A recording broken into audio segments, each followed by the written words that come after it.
অরুণাচলের হৃদয়ে লেখা হলো নতুন ইতিহাস। ভারতীয় ফুটবলের তরুণ যোদ্ধারা আজ বুঝিয়ে দিল তারা প্রস্তুত ভবিষ্যৎ দখলে নিতে। বাংলাদেশের বিপক্ষে রুদ্ধশ্বাস এক ফাইনালে প্রথমে এগিয়ে গিয়ে পরে সমতায় ফিরেও পেনাল্টি শুটআউটে চূড়ান্ত নায়ক হয়ে উঠল ভারত অনূর্ধ্ব ১৯ দল। আর তাতেই ভারতের ঘরে এলো সাফ অনূর্ধ্ব ১৯ ২০২৫ চ্যাম্পিয়নশিপের মহামূল্যবান ট্রফি।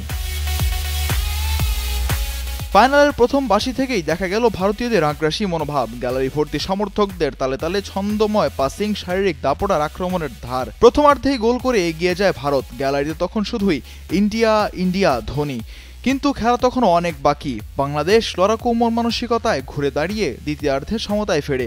এরপর খেলা গড়ায় পেনাল্টি শুটআউটে স্নায়ুক্ষয়ী এক পর্ব।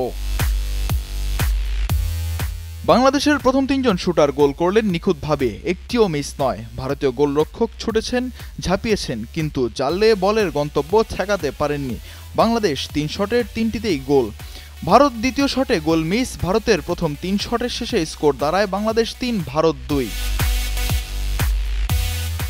চতুর্থ রাউন্ডে বাংলাদেশের শুটার চাপে ভেঙে পড়েন বল পোস্টের বাইরে।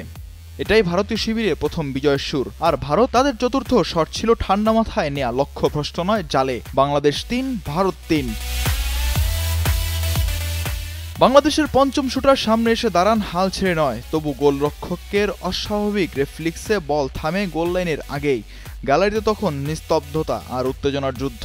ভারতের পঞ্চম শুটার ধীর পায়ে এগিয়ে যান, এক গহীন নিঃশ্বাস, একটি দৃষ্টি পোস্টের কোণে, আর তারপর শট। বল জালে, ভারত চ্যাম্পিয়ন। এই জয়ে ভারত কিশোর ফুটবলারদের জন্য শুধু একটি ট্রফি নয়, এক আত্মবিশ্বাস। নিজের মাঠ চিরপ্রতিদ্বন্দ্বী বাংলাদেশের বিরুদ্ধে চাপ সামলে শেষ হাসি। এটাই ভারতের শক্তি, ভারতের নতুন প্রজন্ম। সাফ চ্যাম্পিয়ন ভারত, গর্বিত ভারত। মিজানুর রাশিক, কালের কণ্ঠ।